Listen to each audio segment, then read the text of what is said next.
साहब, आपको क्या नज़र आ रहा है कि ये लोग जो इतने ज़्यादा सख्त मौक़िफ़ लिए हुए थे, सख्त गीर मौक़िफ़ अपनी अपनी पोजीशंस, आखिर ऐसा क्या हो गया है कि दोनों आकर बैठ गए हैं मुज़ाकरात की मेज़ पर? बिस्मिल्लाहिर्रहमानिर्रहीम। देखें समीना, सीधी सी बात है, हुआ ये है कि इनको भी नज़र आ गया अब कि शायद अगर अब भी ना बैठे तो फिर कहीं बैठने के काबिल ही ना रहे, फिर शायद 5 साल 10 साल या गैर मुइना मुद्दत के लिए ये कहीं भी ना बैठ सके।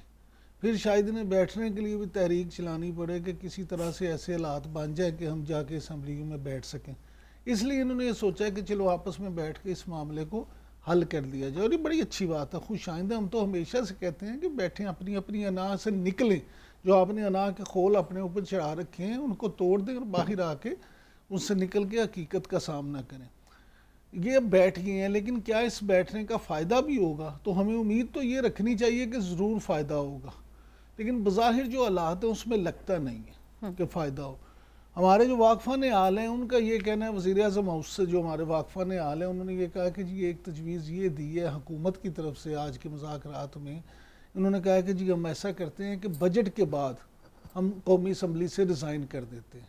उसकी बुनियादी वजह यह है कि क्योंकि मुआशी हालात बहुत बुरे हैं, मुआशी सूरत हाल ठीक नहीं है, इसलिए बजट पेश करना बड़ा ज़रूरी है। बजट पेश ना हुआ तो मामला तो मज़ीद बिगड़ जाएंगे, लिहाजा हम बजट तक आप इसी तरह गुजारा करें और बजट के बाद हम इस्तीफ़े दे देंगे, असम्बलियों से तहलील कर देंगे और फिर नए इलेक्शन हो जाए। दूसरी तरफ जो PTI वाले हैं उनमें हमारे जो तहरीक इंसाफ के ज़राए हैं उनका ये कहना है कि एक तजवीज़ उनकी तरफ से ये भी दी गई है कि आप ऐसा करें, फिर हमें आप हमारे जो इस्तीफ़े थे वो वाला मामला ख़त्म करें, हमारे लोगों को वापस असम्बली में आने दें और फिर बैठ के फ़ैसला करें। देखिए मामला रुका कहाँ हुआ। हुकूमत कहती है कि जी अक्टूबर में इलेक्शन होने चाहिए, एक ही तारीख को सब इलेक्शन हो। इमरान खान साहब कहते हैं जून जुलाई में हो जाए। यानी मामला ये कि थोड़ा सा ये बढ़े, थोड़ा सा वो नीचे आए तो मामला कहीं ना कहीं सेटल हो सकता है। लेकिन यहाँ ये भी बड़े शकूक हैं कि क्या वाकई हुकूमत अक्टूबर में इलेक्शन कराने पे संजीदा है, क्या उस वक्त भी इलेक्शन होंगे? तो ये जो अगर मगर और क्यों है ना, ये काफ़ी चीज़ों को पेचीदा की है। ठीक है, फवाद चौधरी साहब खुद भी मुज़ाकराती टीम का हिस्सा हैं और हम उम्मीद करते हैं कि शायद उन्होंने किसी चिड़िया कबूतर के थ्रू फैसल चौधरी साहब को कोई अंदर की खबर पहुंचाई हो तो वो हमें मिल जाए। चौधरी साहब, ये जो मुज़ाकरात हुए हैं ये लग रहा है कि किसी तोड़ चढ़ेंगे, क्योंकि बाहर तो ये बातें हो रही हैं कि नहीं जी अक्टूबर में ही होंगे इलेक्शन। मरियम नवाज साहिबा ने तो साफ साफ कह दिया बात ही नहीं होनी चाहिए, बाकी बात मानना तो दूर की बात है। तो यहाँ पर जो हुकूमती और ये PTI का वफ्द है वो कह रहे हैं कि हम पॉजिटिवली आगे बढ़े, खबर क्या है अंदर की? देखिए, इसहाक डार साहब का इन सारे मामलात में बैठना जो है वो नवाज शरीफ के बराह रास्त नुमाइंदे हैं, तो आप इनसे ये तासुर ले सकते हैं कि इस वक्त नवाज शरीफ साहब डायरेक्टली इन मुज़ाकरात में शामिल हैं और जो हर बात जो है उनके साथ की जाएगी। दूसरा, ये मुज़ाकरात के अलावा तो ज़ाहिर है कोई और ऑप्शन है नहीं इस वक्त, क्योंकि इलेक्शन भी हों, इलेक्शन टाइमली भी हों और इलेक्शन सबको काबिल कबूल हो। ये एक मामला ऐसा है जिस पे अल्टीमेटली पॉलिटिकल पार्टीज़ को बैठना चाहिए था, पहले बैठ जाते ज़्यादा बेहतर था, अभी बैठ गए हैं।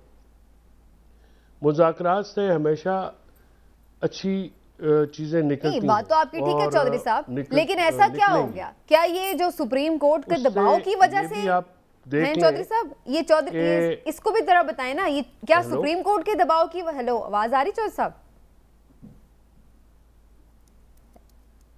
चौधरी साहब आवाज़ आ रही है? मेरा ख्याल है आवाज़ नहीं पहुंच रही चौधरी साहब को। चलिए इनसे दोबारा भी रब्ता करते हैं। लेकिन इमरान साहब, ये सुप्रीम कोर्ट का भी दबाव है। एक तरफ उन्होंने वाज़ेह कहा है कि 14 मई का इलेक्शन अपनी जगह, हमारा जो फैसला है वो है, बाकी आप मुज़ाकरात करते हैं, ये हमारी तजवीज़ है, हम उसका ऑर्डर तो नहीं कर सकते कि मुज़ाकरात लाजमी करें, लेकिन आप मुज़ाकरात करते हैं, अगर कोई पहुंचते हैं फैसले पर वो अलग बात है। तो आपको लगता है कि सुप्रीम कोर्ट का भी एक प्रेशर है हुकूमत की ऊपर जिसकी वजह से ये मुज़ाकरात हो रहे हैं? समीना, सुप्रीम कोर्ट का दबाव तो है, लेकिन मुझे ये समझ नहीं आ रही कि सुप्रीम कोर्ट का अगर वो फैसला और से कायम है 14 मई वाला, तो फिर मुज़ाकरात जो हैं उसका फ़ायदा क्या होगा? अगर मुज़ाकरात में ये आपस में तय कर लेते हैं कि चलें जी हम बाद में इलेक्शन करवा लेंगे या 14 मई के अलावा कुछ डेट फिक्स कर लेते हैं, तो क्या आला हमारी मुअज़्ज़ज़ अदालत जो है वो अपना फैसला वापस ले लेगी? ये भी मामला काफ़ी गंभीर हैं। तो चौधरी साहब से लगता है हमारी, लेकिन इमरान साहब देखें, वो ऐसा तो नहीं है कहीं कि जब आप ये तय कर लेंगे, जो कि ये बात पीटीआई ने भी की है कि क्योंकि फैसला भी मौजूद है और आइन की बाइंडिंग भी है, तो फिर इसके लिए हमें एक आइनी तरमीम करनी पड़ेगी। तो फिर हो सकता है कि इस वजह से भी वो ये बात करें कि ठीक है, जब हम वापस आ जाएंगे हम उसमें एक कानूनी रुकावट दूर कर लेते हैं अगर इत्तेफाक हो जाता है। लेकिन इसमें पहली बात ये कि अगर जितनी मर्जी कानूनी रुकावटें दूर हो जाएं, लेकिन सुप्रीम कोर्ट ने जो एक फैसला दे दिया, आप उस फैसले का क्या करेंगे? और चौधरी साहब मेरा ख्याल है लाइन बहाल हो गई। मैं चौधरी साहब से यही बात पूछ रही थी। चौधरी साहब, सुप्रीम कोर्ट ने एक तरफ फैसला भी दे रखा है कि 14 मई का इलेक्शन होगा, वो अपनी जगह बरकरार है। फिर ये भी सुप्रीम कोर्ट की तजवीज़ थी कि मुज़ाकरात भी कर लें। तो आपको लगता है कि जो हुकूमत ये मुज़ाकरात की मेज़ पर बैठी है उसकी एक बुनियादी वजह भी ये है कि सुप्रीम कोर्ट का एक प्रेशर है और वो चाहते हैं कि सुप्रीम कोर्ट को भी ये जाके जवाब दे सकेंगे जी हम मुज़ाकरात कर रहे हैं, लिहाजा आप इस फैसले के ऊपर थोड़ी नरमी दिखा दें? उसमें कोई शक की बात नहीं है कि सुप्रीम कोर्ट का एक प्रेशर भी है। वो फैसला जो पंजाब के इलेक्शंस का है, और कल भी चीफ जस्टिस ने जब ये परसों केस लगा तो उन्होंने यही कहा कि भाई हमारा तो फैसला है, फिर अगर आप नहीं किसी तारीख पे पहुंचते तो फिर वो फैसला तो अपना उस पर अमल दरामद करना पड़ेगा। अब उसके साथ एक और भी जो ज़्यादा लाजमी जज्ब भी जो है वो है पाकिस्तान की माशी और इक़्तिसादी हालात। ये जो पहले कहा जा रहा था कि जी हम 1 साल इलेक्शन डिले करेंगे और इलेक्शन नहीं होंगे और माशी इमरजेंसी लगेगी या मुल्क में इमरजेंसी लगेगी, तो उन बातों से भी ज़ाहिर है इज्तनाब बरता गया है। और उससे ये ज़ाहिर होता है कि हुकूमत को ये रियलाइजेशन ज़रूर आई है और जो मुक़्तदर हल्के हैं उनमें भी ये रियलाइजेशन है। फॉर एग्ज़ाम्पल आपको पता है कि तमाम तर चीज़ें मुकम्मल होने के बावजूद 9th रिव्यू की तमाम शर्तें मुकम्मल होने के बावजूद IMF अभी पैसे नहीं दे रहा। उसकी एक बुनियादी वजह यह है कि IMF को ये खदशा है, जो कि इस्लामाबाद में ये अफवाहें चल रही हैं, उनको ये ख़तरा है कि या खदशा है कि ये जो बजट हुकूमत देगी ये सियासी बजट होगा और वो सियासी बजट में वो फिर सारा जो उनका प्रोग्राम है वो तहबाला हो जाएगा। लिहाजा उन्होंने उस चीज़ को विद होल्ड किया हुआ है। अब उस विद होल्ड करने का जो इम्पैक्ट है या इम्फेक्ट है वो पाकिस्तान की मईशत के ऊपर काफ़ी गहरा है और उससे कोई बाहर निकलने की रास्ता जो है वो नहीं नज़र आ रहा। अब हुकूमत के पास भी कोई ऐसा मुआशी प्लान नहीं है कि वो अगले 5 साल ये मुल्क को चलाएंगे कैसे, अगले 5 महीने या जब वो अक्टूबर तक बात करते हैं तो उस वक्त तक भी कैसे चला जाएगा। तो ऐसी सूरत में इलेक्शंस की मेरा ख्याल में जो अगर तो ये शायद कोई कंसेंसस हो जाता है ऐसे ही चला जाएगा जैसे हफ्ते में पिछले 1 साल से चला रहे हैं, बीच की तारीख मुकर्रर हो जाती है, ठीक है नहीं उसकी देखिए ना 1 साल से तो चला रहे हैं लेकिन उसमें बीच में ट्रांच आ गए ना।